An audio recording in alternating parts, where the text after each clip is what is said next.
চট্টগ্রাম বন্দরে ৩০% শুল্ক বৃদ্ধির সিদ্ধান্ত, সক্ষমতা বাড়াতে আসছে আন্তর্জাতিক অপারেটর। চট্টগ্রাম বন্দরে আমদানি রপ্তানিতে শুল্ক ৩০% বাড়ানোর সিদ্ধান্ত নিয়েছে বন্দর কর্তৃপক্ষ।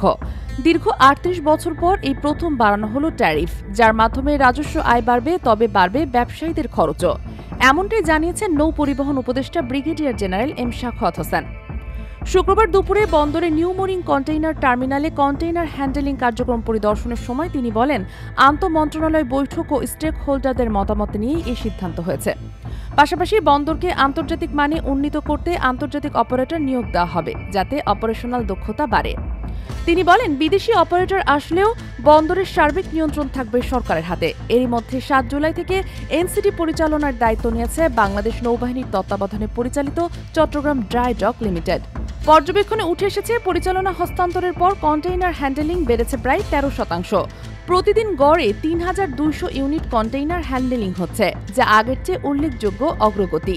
তবে নৌ উপদেষ্টা এটিও স্পষ্ট করেন, আগের অপারেটরেরও দায়িত্বশীলভাবে কাজ করেছে এবং নতুন ব্যবস্থার উদ্দেশ্য হল আরও পেশাদার ও আন্তর্জাতিক মানের সেবা নিশ্চিত করা। বন্দরের ভবিষ্যৎ উন্নয়নের স্বার্থে কেউ যেন অপপ্রচার না চালায়, এমন সতর্কবার্তাও দেন তিনি।